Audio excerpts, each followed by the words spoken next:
Bueno, vamos a empezar. Bueno, buenas noches a todos. Gracias por participar con este ciclo de charlas.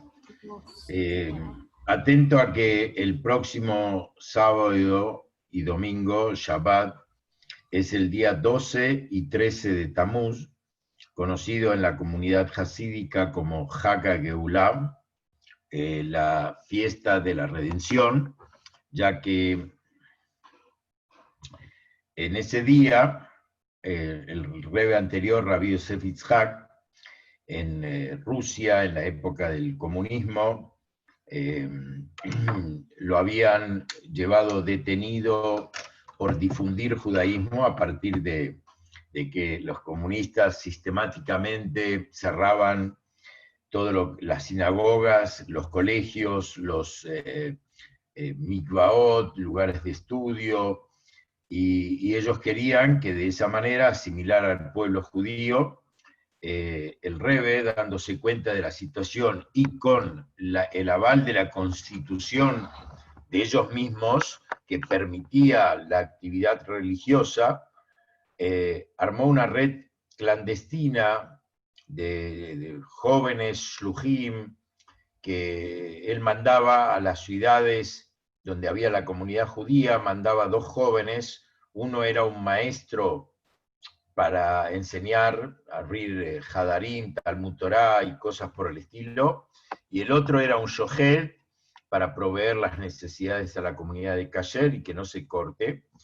Y estas jóvenes ponían en riesgo su vida porque los buscaban y cuando detectaban a uno de ellos, los llevaban detenido, muchos de ellos fueron condenados a destierro, lugares muy lejanos, Siberia y demás, y otros inclusive fueron condenados a muerte, pero se dieron cuenta que detrás de ellos había una cabeza, y buscando, hilvanando, dentro de la KGB había una célula que se llamaba la Inquisición, que eran judíos renegados y que trabajaban a favor del Partido Comunista para la KGB, y dentro de ellos inclusive había muchos jóvenes que eran descendientes de Hasidim y que conocían el Yiddish, conocían al Rebbe y conocían todo lo que significaba eso.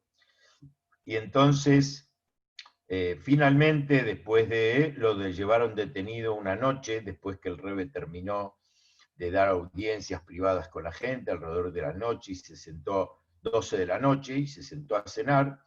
Y bueno, vino un carruaje con policías, soldados y agentes de la KGB y Yehudim inclusive, para llevarlo detenido a la cárcel en Leningrado, en ese entonces, San Petersburgo hoy, y la cárcel de Spalerno, que era una cárcel muy severa, ahí se entraba pero no se salía, donde ahí iban detenidos todos los personas, periodistas, escritores, librepensadores, religiosos, de todo tipo, y era muy severa y era muy difícil de salir de esa cárcel.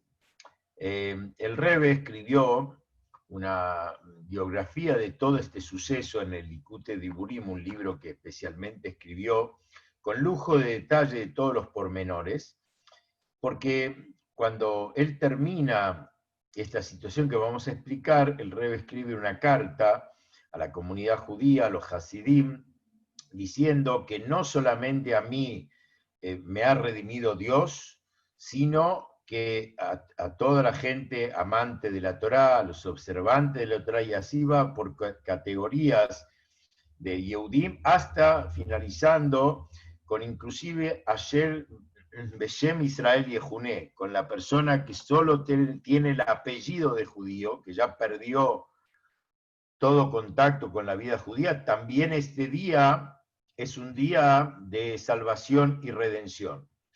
Se cuenta que cuando lo llevaban detenido, anecdóticamente, había uno de los agentes, el Rebbe preparó su valija, llevaba que había en la valija, sus tefilim, sus libros de estudio, algo de comida y en fin. Y entonces cuando llevaba la valija, vino este hombre y le dijo, se llamaba Lulov, él le dijo, Rebbe, mi abuelo era el Shamash de su abuelo, era el que lo servía y llevaba. Entonces, permítame que yo le voy a llevar también la valija a usted. Y le agarró la valija. El rebe lo paró en seco, le sacó la valija de la mano y se la dio a un soldado raso y le dijo: tu abuelo iba a donde mi abuelo quería ir, y vos querés que llevar la valija a donde vos querés llevarme y no donde yo quiero ir. El rebe en ese momento tomó una postura muy firme de no quebrantarse, de no permitir que lo asusten, que lo aminanen, que lo quebranten. Él entendía cuál era la jugada.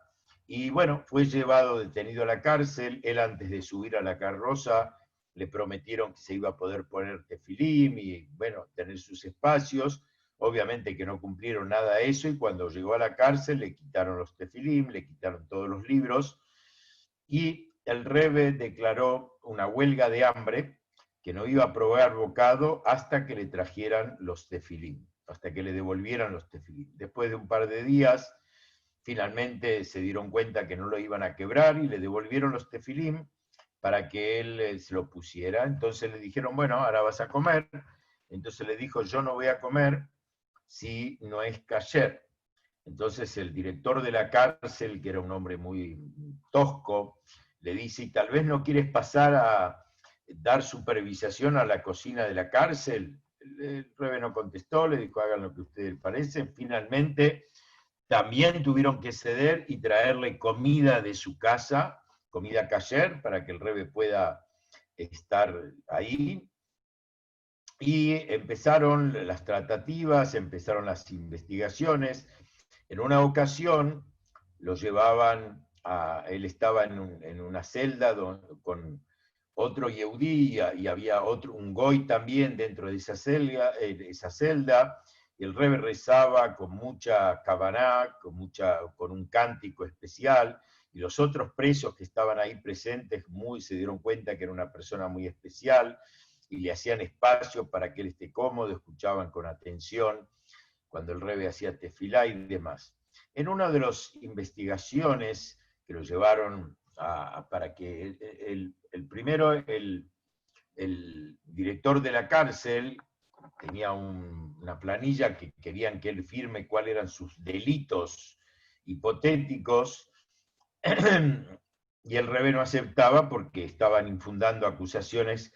Y cuando le pregunta a él a qué se dedica, y él contestó: yo me dedico a estudiar a Dios, o sea, y amar a Dios y difundir su Torah. Entonces el director de acá dice: no puedo escribir eso. Dije: yo no. El rebe le contestó con toda soltura: no le pedí que lo escriba, yo le digo lo que yo soy y como le parezca. Y así lo hostigaban y lo presionaban. Un buen día, ese mismo director de la cárcel le puso un arma en la sien para asustarlo y obligarlo al rebe que firmaba esa declaración que ellos querían sacarle por la fuerza, donde se autoincriminaba. Y el rebe, con toda serenidad, le bajó el arma y le dijo: ese chiche puede asustar a un hombre como vos, que tiene muchos dioses y un solo mundo, pero no a un hombre como yo, que tengo un solo Dios y tengo dos mundos. Vos me podés quitar de este mundo, pero la vida eterna que el Yehudí cree, el Ganédim y demás, yo voy a estar. Y no se asustó de la amenaza que le hizo el director de la cárcel.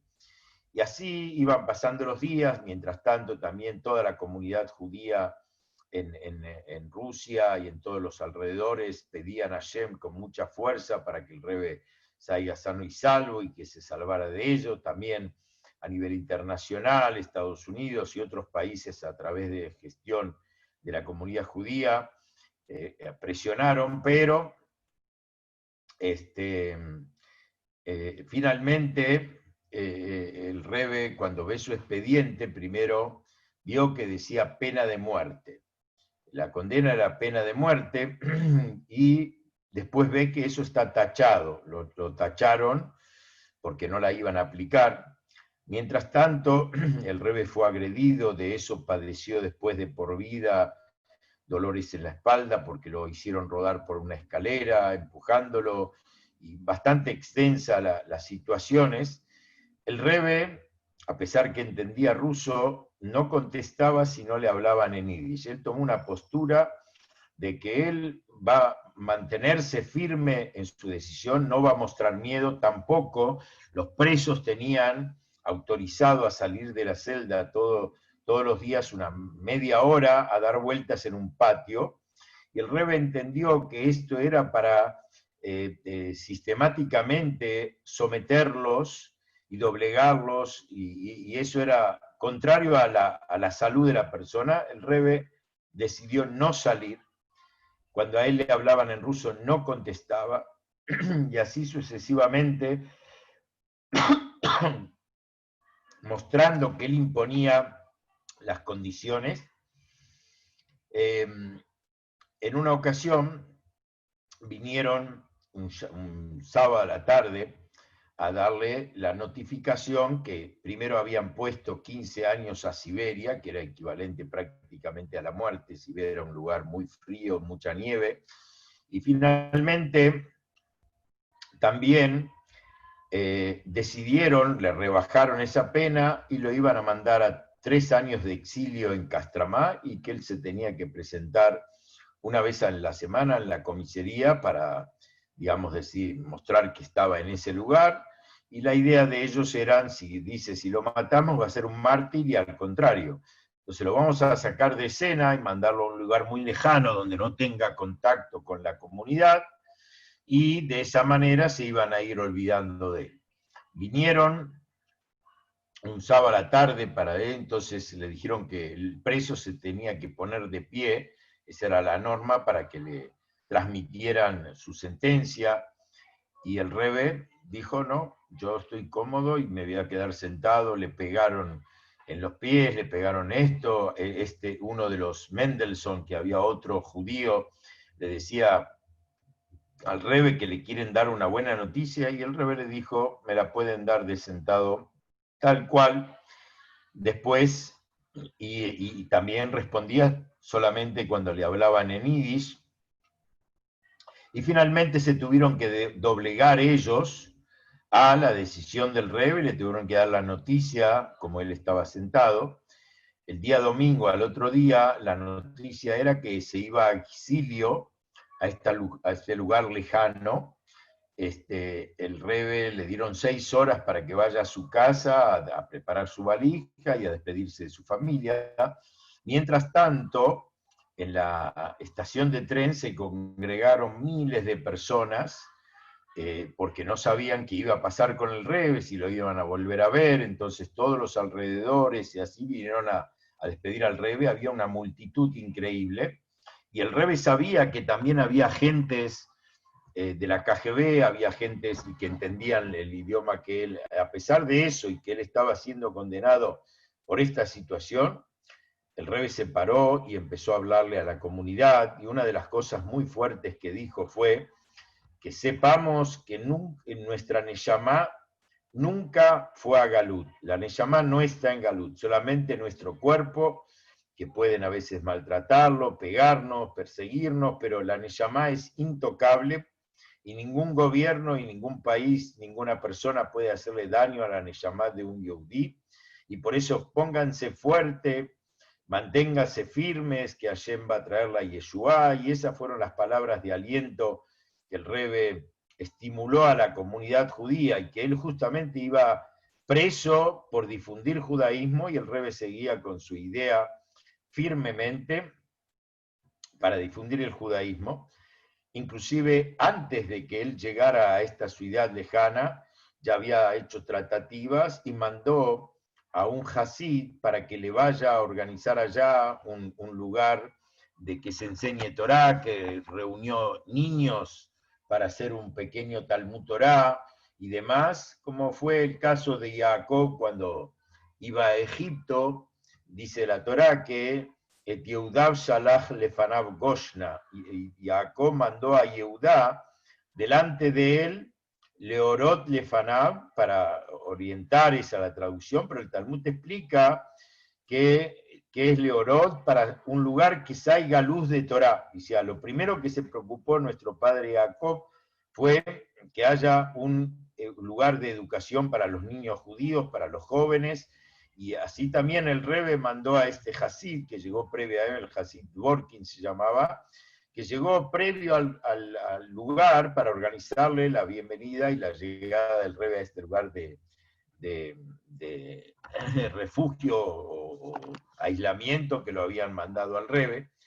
Interesante, de paso quería comentar, y voy a hacer un lejaim, que este día para mí es muy lejaim, es muy especial, porque nosotros cumplimos este sábado 38 años de nuestra llegada a Tucumán, entramos en el año 39, vivimos todo este año, el año 38. Nosotros salimos de Buenos Aires una tarde, en vuelo de las 6 de la tarde con mi señora, y aterrizamos, o sea, era el día 12 de Tamuz, como el sábado próximo, era un día domingo en esa ocasión, y aterrizamos en Tucumán por la noche, que ya era día 13 de Tamuz, ya los 2 días, como vamos a ver un poquito más adelante, nos recibieron muy afectuosamente y demás, y por eso para nosotros y para Tucumán es un día de doble festejo.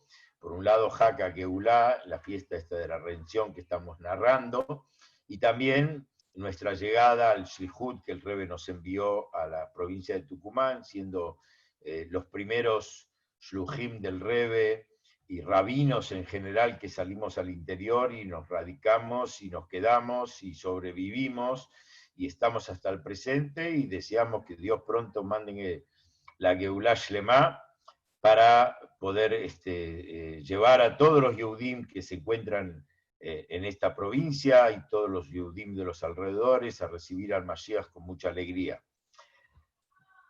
El Rebbe llegó finalmente a ese lugar, a Castramá, y él tenía que presentarse todas las semanas, tenía que presentarse en la comisaría para dar, digamos que estaba en la ciudad, que no se había escapado, y él llegó ahí a ese lugar el día 3 de Tamuz, que fue la semana pasada, que también fue una geulá personal del Rebbe y todo lo que implicaba, que lo liberaron de la cárcel, y estuvo en la cárcel desde el día 3 de Tamuz, que dicho sea de paso también es el día de aniversario de la desaparición física del Rebbe, el mismo día del aniversario, y estuvo hasta el día 12, o sea, prácticamente 8 días, 9 días del 3 al 12.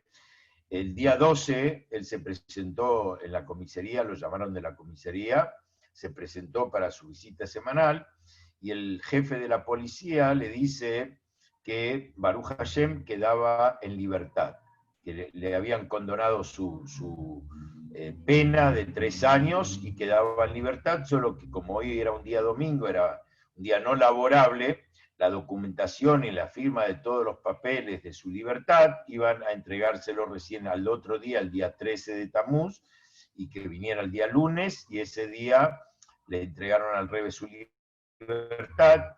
Este Hasid que él había mandado a antecederlo, estaba tan contento de la buena noticia que salió a la calle a bailar y decía Lejaim con una botella de mashka, una botella de vodka, y estaba contento y bailó horas y horas agradeciendo a Dios sobre este suceso extraordinario que el Rebbe había vivido. Y ahí fue cuando el Rebbe escribió la carta que mencioné al principio, que Agomele Hayabim Tobot, que Dios que me hizo milagros y me salvó cuando uno sale de un peligro, tiene que agradecer a Dios y hay una bendición, que son estas palabras. Y ahí el Rebbe escribió que este día fue el día que Hashem no solamente me redimió a mí personalmente, sino a través de mi redención también liberó a toda la comunidad hasídica, a todas las personas creyentes y observantes de la Torá, y así sucesivamente, hasta inclusive una persona que solamente es apodado de judío prácticamente por su estado de asimilación. Y bueno, y vimos la consecuencia, porque a partir de ese momento, el Rebbe inculcó y dejó las raíces en Rusia, y gente que se jugó la vida para hacer la obra del Rebbe, y muchos de ellos fueron detenidos, fueron llevados a Siberia muchos años, padeciendo, pero ellos seguían con firmeza en la fe, en la emuná y en el trabajo que el Rebbe les había encomendado.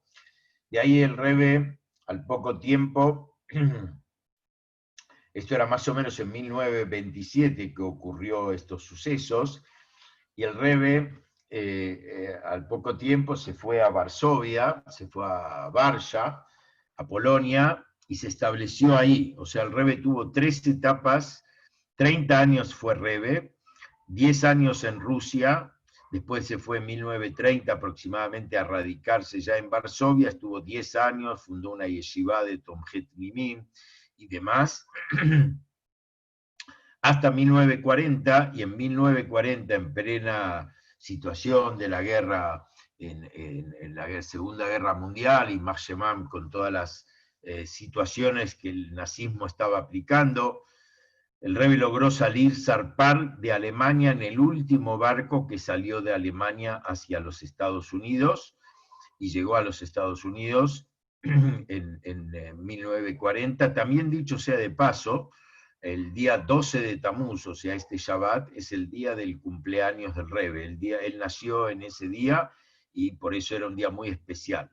Llegó a 1940, puso las bases, compró la casa que hoy es famosa mundialmente, llamada 770. Esa casa la compró el Rebbe, y ahí radicó la sede central de Chabad a nivel mundial. Y fue Rebbe desde 1940 hasta el 10 de Shvat del año 1950, Tafshin Yud 5710, donde asume el primer año. El Rebbe actual no quiso asumir el primer año de luto.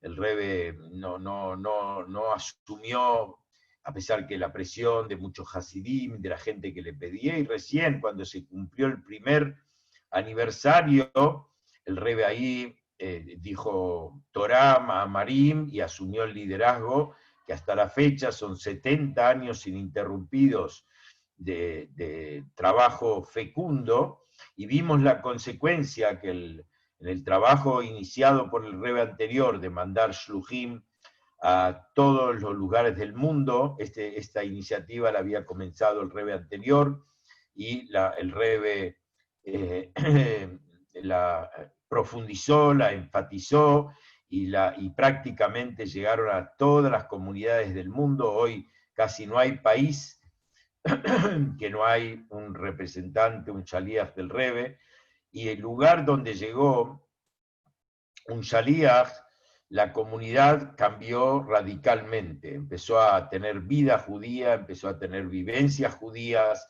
empezó a desarrollarse un vergel de vida judía, de un lugar que era prácticamente desértico, a vivirse, a tener kasher, a tener Shabbat, a construir una mikve, y educación para los niños, y en todos los lugares, Baruch Hashem, hubo gran éxito, en algunos más, menos, cada uno tiene su shlichut, tiene su misión en el mundo, pero sí lo que podemos estar seguros que cada lugar donde llegó un shaliach de Chabad, el rumbo de la comunidad cambió 180 grados, en el aspecto de que a partir de ahora la comunidad va a ser una comunidad eterna, no es una comunidad con pronóstico de que, bueno, vamos a tirar el carro un par de años más, y si de a poquito se va a ir asimilando y perdiéndose, sino con confianza absoluta. Y siempre yo comento de que cuando un rabino, un shaliach, acerca a un joven a la Torá,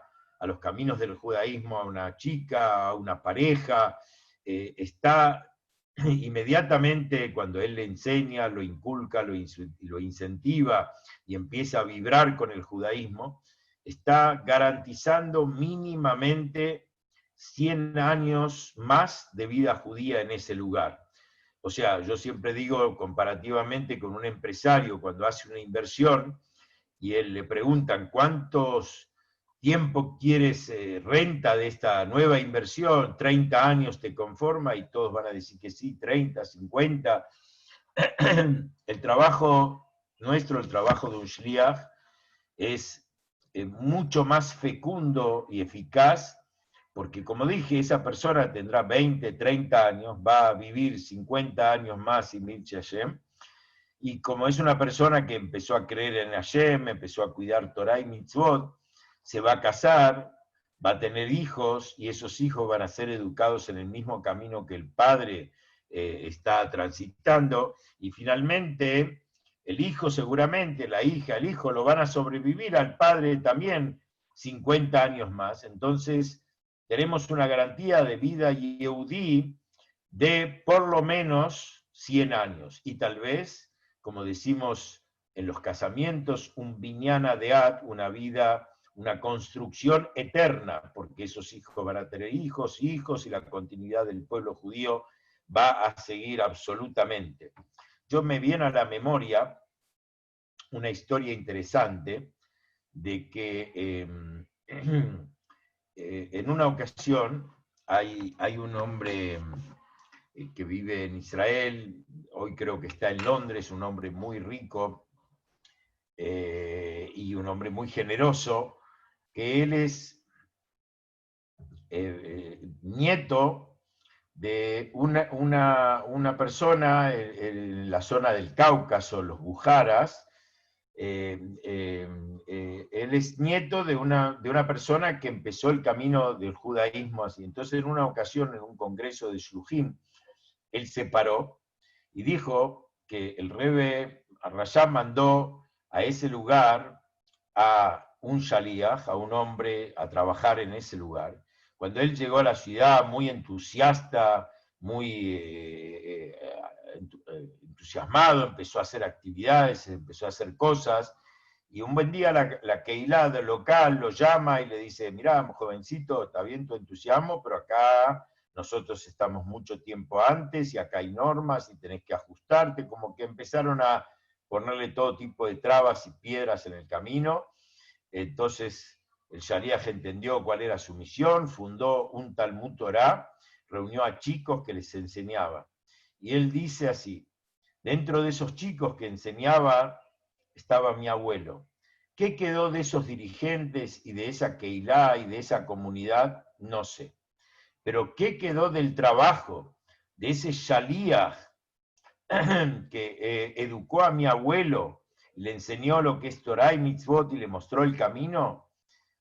Yo soy tercera generación, prácticamente son 100 años de vida judía, y ya él tenía hijos, y esos hijos ya tenían nietos de este hombre, y vemos cómo realmente no es una teoría, una hipótesis lo que acabo de decir, sino es una realidad. Fue un testimonio viviente de que cuando a un niño, a un joven se le da la educación que merece y en los caminos que merecen, indudablemente eso es para siempre. Y justamente el Rebbe anterior, podemos tomar muchas enseñanzas de esto.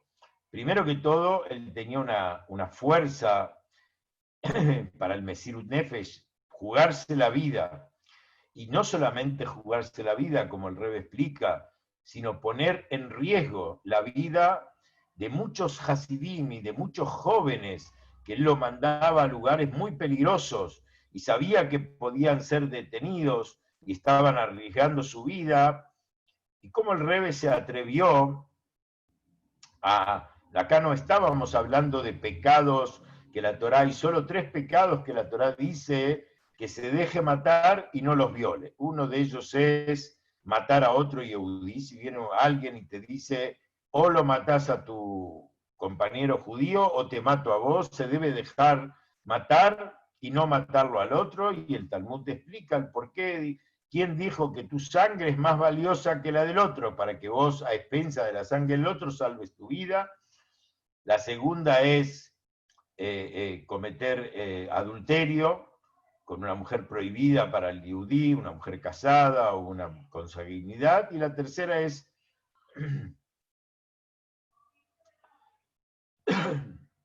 cometer idolatría, renegar de Dios.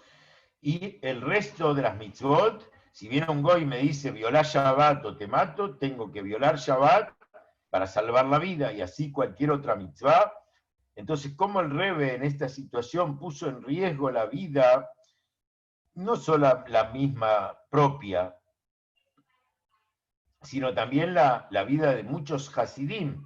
Entonces, en primer término, el Rebbe estaba entendiendo que esta era una crisis hacia el pueblo judío, como fue en Hanukkah con los Hashmonaim y en Purim con Mordejai, que ellos estaban atacando los cimientos de la vida judía, y por eso Mordejai multiplicó los esfuerzos de enseñanza y educación, y sabían que el decreto eran porque eran Yehudim, y lejos de amilanarse y esconder la cabeza, se mantuvieron fuertes. Esta fue también lo que el Rebbe hizo y mostró e incentivó. Y un Hasid que está pegado a su Rebbe, un Shaliach que el Rebbe manda, dice el Talmud, Shluchosh el Adam que motó. El enviado de la persona es tal cual él. Si yo le doy un shlichut a una persona, él me está representando, y él está, y todavía más, él lleva conmigo a quien lo envió. Entonces el Rebbe estaba yendo con esos shluchim. Lo interesante de toda esta historia, que el Rebbe era una sola persona contra un ejército magníficamente ordenado, sistemático, muy bien armado, muy crueles, para desechar toda persona que podía ser una posible oposición. Sistemáticamente lo hacían desaparecer. Por eso atacaban a escritores, a periodistas, a toda la línea de religiosos, porque eran posibles focos de que podían hacerle sombra a lo que el comunismo pretendía. Dicho sea de paso, acá el Rebbe dijo cómo Hashem maneja el mundo y los milagros que él hace.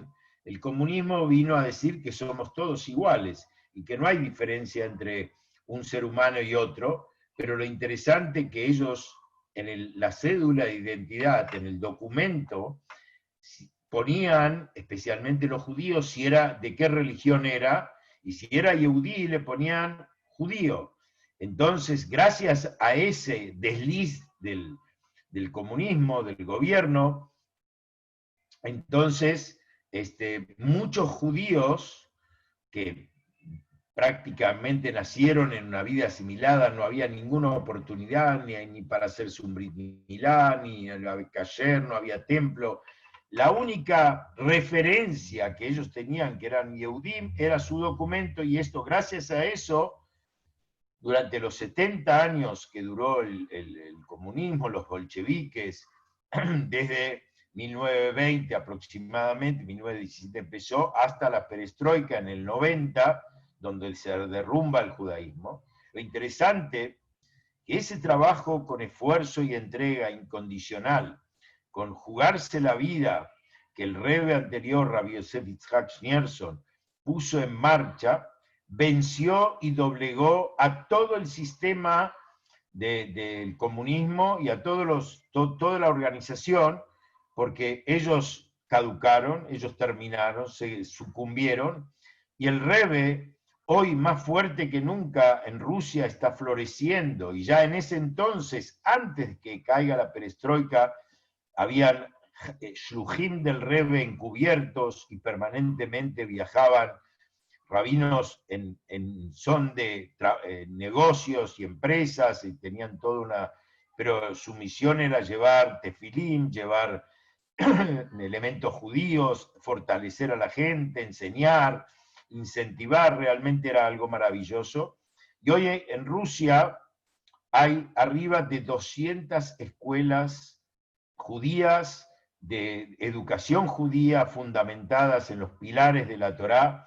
La vida judía en Rusia ha llegado a niveles extraordinarios, inclusive el propio presidente Putin, que él tiene un aprecio muy, muy grande por los Yehudim, y particularmente por los Yehudim observantes, y él contó por qué.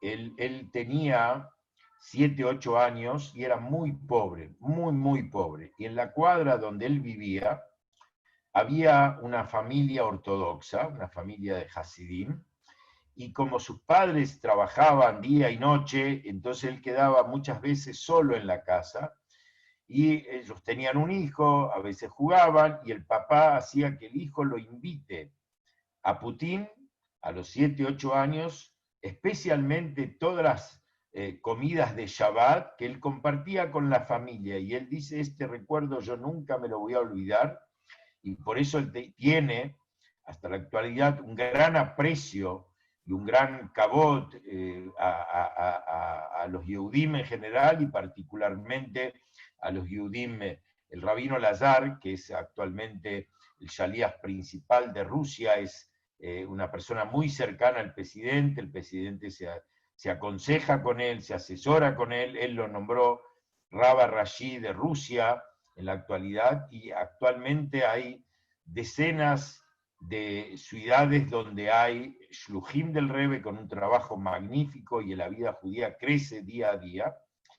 Y como dijimos antes, de ahí se pasó a los Estados Unidos, como el Rebbe dijo, el Rebbe anterior dijo, venimos al hemisferio de la parte más Kadura Tachtón, la parte baja del mapa mundi. La mayoría antes era de Europa, Israel y los países árabes, pero en Sudamérica, Norteamérica no había mucha actividad, y a partir de la llegada del Rebbe empezó a diseminarse y a difundirse, y de ahí salió a todo el mundo hoy un ejército de familias jóvenes que llegan a lugares inhóspitos y arman la vida judía, insuflan vida judía en el corazón del Yehudí, le hacen notar lo valioso, las perlas preciosas, como dijo el Baal Shem Tov, que hay en cada uno, no importa cuál es la óptica que nosotros tenemos y cómo los miramos,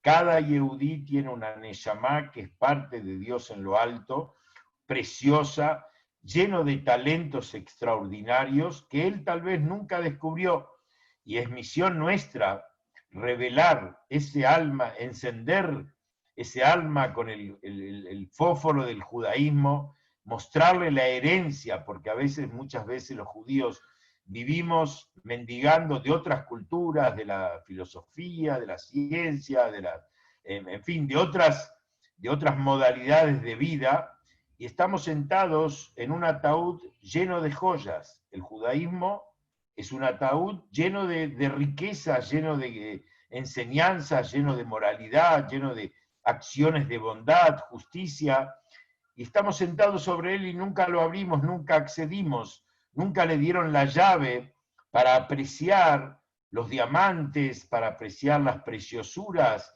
las moralejas, las enseñanzas que el judaísmo nos puede dar.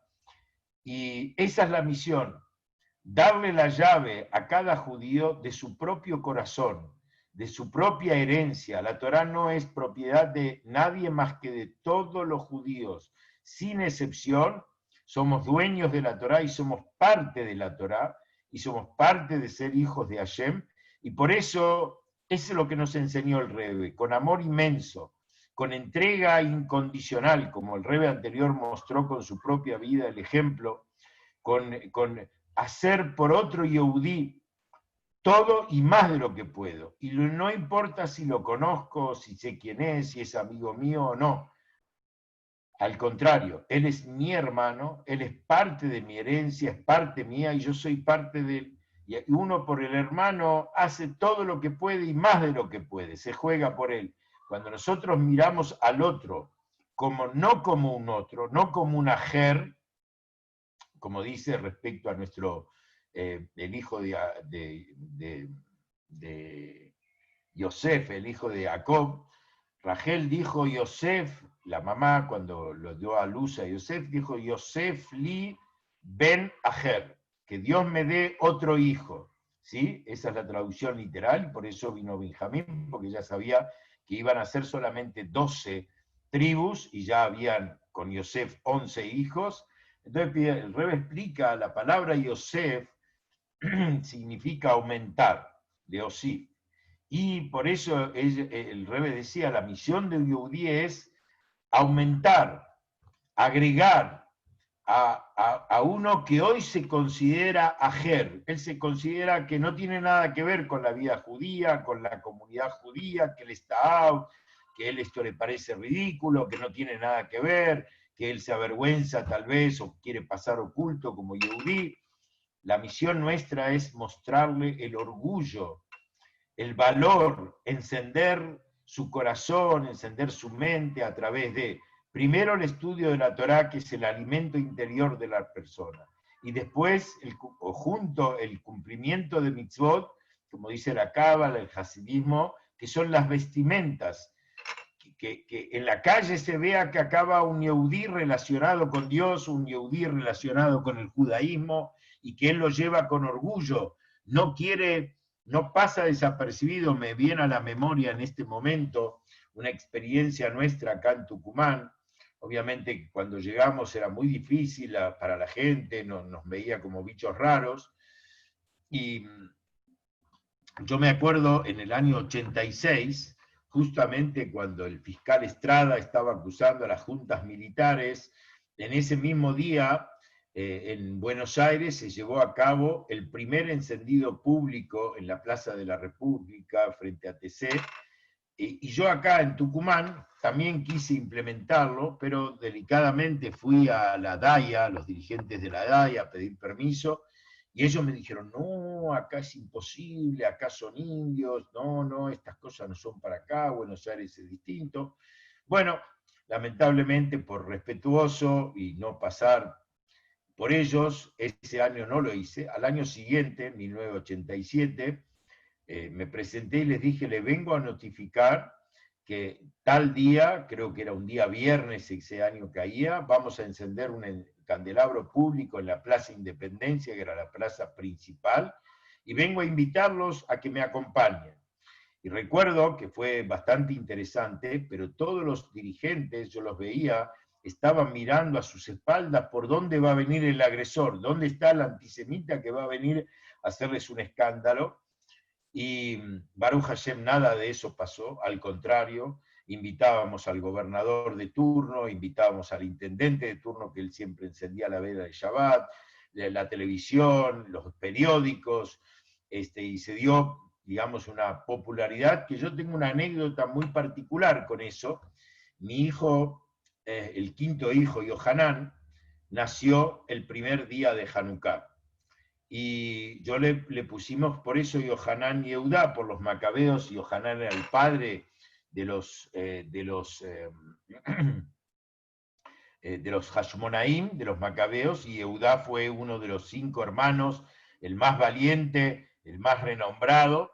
Entonces recuerdo que un par de días después me acerco al registro civil para ponerme el nombre como se estilaba antes, y la chica que me atiende me dice, no, esos nombres no figuran, no los puede poner. Yohanan y Yehudá figura. Me dice, tienen que ser nombres bíblicos. Le digo, escúcheme, Yehudá es uno de los hijos de Jacob, es bíblico. Ah, me dice, pero no sé por qué no. Yo sabía por qué, porque Judas, para ellos fue uno de los apóstoles que traicionó a Yoshke, entonces por eso no lo tomaban como una referencia de un buen nombre. Y a lo lejos había una mujer morochita, muy elegante, muy bien vestida, ya mayor, escuchando la conversación, y de repente se me acerca y me dice, ¿qué nombre le quiere poner? Entonces le digo, Yohanan, y ella me dice, por la historia de Hanukkah, porque Yohanan fue el padre de los cosas, y yo me quedé sorprendido como una mujer como ella sabe de la historia y que Yohanan. Y entonces le pregunto a ella, ¿y de dónde? Esa mujer era la directora del registro civil de San Miguel de Tucumán. Y entonces me dice, ¿cómo? Lo escuché a usted en la plaza. De ahí yo me enteré. O sea, ella estuvo en el acto, pasó por ahí, lo escuchó. Entonces vi ahí cuánta fuerza tiene el coraje, el valor, el orgullo de sentirse orgulloso de mostrar el judaísmo. Recuerdo que en uno de esos años, creo que fue el año 89, el Rebbe había pedido un incentivo de tratar de llegar a la mayor cantidad de comunidades, y mandé un joven que hoy vive en Israel, ya tiene una hermosa familia, pero en ese entonces era un estudiante universitario, y lo mandé a Catamarca, y hablé con el presidente de la comunidad, un señor Jaimski muy bueno, y le empecé a explicar, y primero me ponía un poquito de peros, pero al final se entusiasmó, me dijo que sí, y cuando terminó el acto en Catamarca, me llama por teléfono y me dice: Rabino, lo quiero abrazar y felicitar, porque nos devolvió el orgullo de ser judíos. Y él hizo una gran movida y trajo a la televisión, después salió una página entera en el diario catamarqueño hablando del evento ese y todo. Realmente fue una revolución para ellos, porque una comunidad muy pequeña y nunca habían tenido una experiencia así. Entonces, este es el fuego que inculcó el Rebbe anterior en los Hasidim, en el camino que los Hasidim, jugarse, tener orgullo de lo que hacemos, saber que esta es la misión que tenemos, cada Yehudí tiene una misión, nadie está en el mundo porque sí, Hashem nos quiere a cada uno y nos eligió a cada uno que seamos socios de él y seamos shluchim de él, enviados de él al mundo para afectar todo el medio que tenemos. Cuando somos un shaliach con una responsabilidad más pública, nuestras responsabilidades son mayores, pero cada Yehudí, cada mañana Dios le renueva su misión de Yehudí, su misión de shaliach, para hacer algo en su familia, con sus amistades, con sus empleados, con el entorno que vive, darse cuenta que él tiene el poder, tiene la capacidad, no asustarse. Si el Rebbe anterior, y yo cuento siempre de que el hecho de que llegamos el día 12 y 13 de Tamuz a Tucumán, a nosotros nos dio mucha fuerza. De muchas veces habían situaciones muy complicadas con la comunidad, porque acá no tenían costumbres de la vida yehudí religiosa, no había kasher, no había cumplimiento de Shabbat, los chicos hacían bar mitzvah y muchos de ellos, la mayoría, no se ponían los tefilim porque hacían el bar de la mitzvah, y así muchas otras cosas, y muchas veces uno, entonces yo reflexionaba, si el Rebbe anterior soportó todo lo que él soportó en las cárceles contra la KGB y contra el sistema del todo el gobierno comunista, y un solo hombre pudo enfrentarlos y doblegarlos y finalmente triunfar y seguirlos, sobrevivió todo el camino que el Rebbe empezó, los sobrevivió a ellos, ellos desaparecieron y el judaísmo en Rusia sigue floreciendo. Esta es una enseñanza extraordinaria para nosotros en nuestra vida diaria. Nunca avergonzarnos de decirle a otro yehudí o a un no yehudí una buena palabra, una enseñanza. Cuando salen del corazón, entran al corazón y producen su efecto en la vida y lo pueden hacer cambiar a una persona. El Rebbe anterior enseñó algo magnífico. Hay mucho para contar de él, pero una enseñanza muy fuerte que conté en alguna ocasión. Él dijo, en el Ayom Yom está traído, que hacerle un bien, una ayuda material, física, en este mundo a otro hermano, es más importante que todas las dimensiones espirituales de tu mundo. Y por eso a veces tenemos que bajar de nuestro estrado, bajar de nuestro lugar, que yo estoy estudiando, estoy rezando, no tengo tiempo para ocuparme de gente que no considero que vale la pena. Estamos equivocados. Todo Yehudí vale la pena.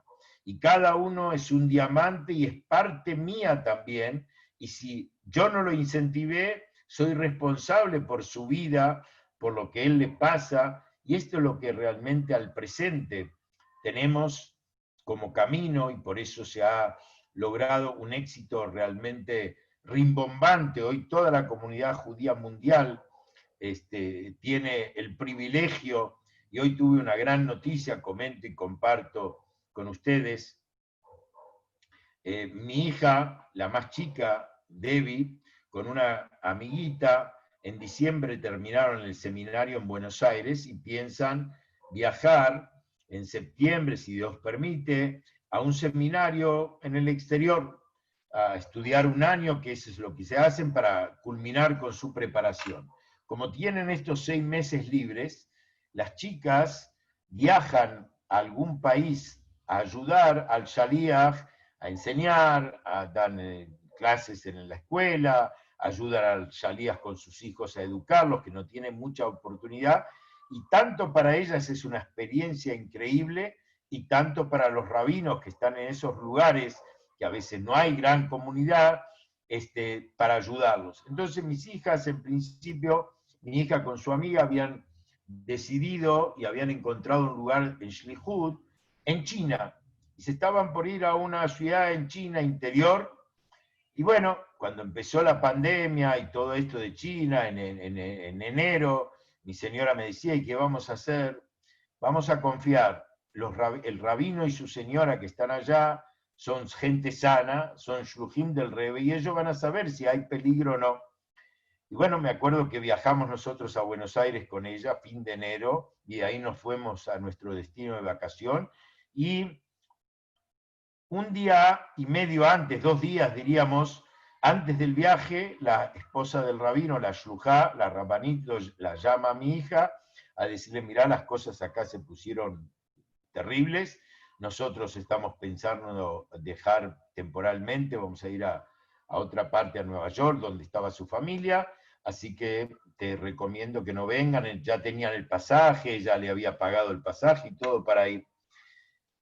Y mi hija me dice, no hay mal que por bien no venga. Ella parece que la puso en un grupo de shlujot de esa zona, inmediatamente a los 2 días, la esposa, la rabanit de Ghana en África, las llama por teléfono, las entrevista, quedaron maravilladas, y se fueron, en el mes de febrero, se fueron a Ghana a trabajar allá. Fue una experiencia increíble.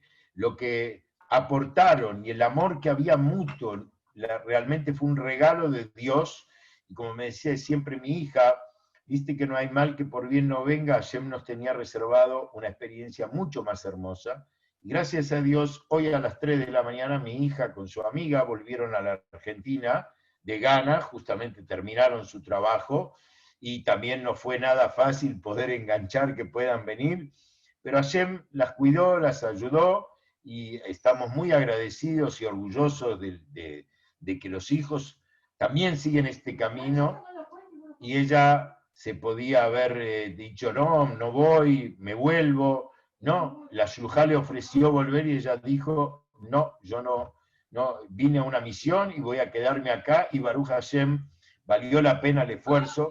Y ahí vemos cómo la semilla en el corazón de una jovencita, de un joven, ya de jóvenes, están preparados para cumplir su misión. Abuelo. ¿Qué pasa? Abuelo, papá está abajo y se va a abrir a Shimon. Bueno, Moshi. Bueno, esto es lo que quería compartir con ustedes, hacer un nuevo Lejaim por nuestro Shilhut también, y que este día, este Shabbat, nos inspiremos, pensemos en la historia de este tzadik que ha revolucionado el mundo con una fuerza increíble, con un amor y entrega absoluta por el pueblo judío y por la comunidad judía, arriesgando todo para salvar el judaísmo, y Baruch Hashem fue bendecido por Dios con el éxito, y todos nosotros somos parte de ese trabajo, y que cada uno tome la decisión de yo también quiero ser parte de esta misión de arrimar primero a mi propia Neshama, a mi cuerpo, y vivir nuestro judaísmo con mucho más intensidad. Y segundo, pensar siempre en el prójimo. El amor al prójimo es increíble, la fuerza que tiene, y ser, digamos, parte de este proyecto de preparar al mundo para la próxima y rápida Geulá Shlema, que Hashem pronto nos dé las buenas noticias, y como viene Haka Geulá, la fiesta de la redención, que tengamos la redención absoluta, todo el pueblo de Israel, que Hashem cure a todos los enfermos y a todas las personas que necesitan vida y salud, pero marchando pronto a recibir al Mashiach con mucha alegría, que esto sea realmente, y tomar buenas decisiones positivas, alegres, cada uno en lo personal y en lo que él puede hacer por su comunidad, y esto va realmente a apresurar la Geulah Shlema. Amén. Si alguno tiene alguna consulta, pueden hacerlo en este momento. Y Ari se fue. Jaya, a ver si quiere habilitar los micrófonos.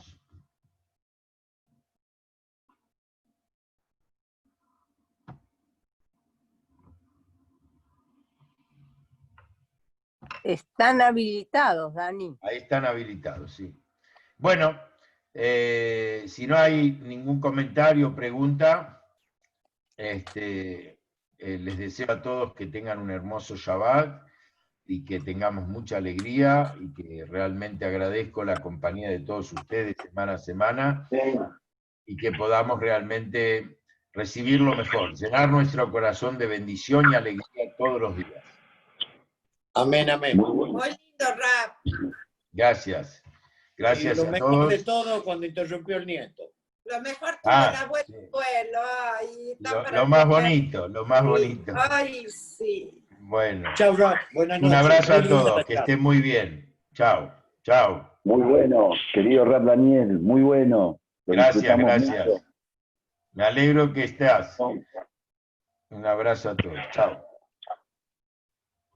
Te felicito, que se escuchen tus palabras. Que Dios bendiga a todo el pueblo y que saque esta pandemia.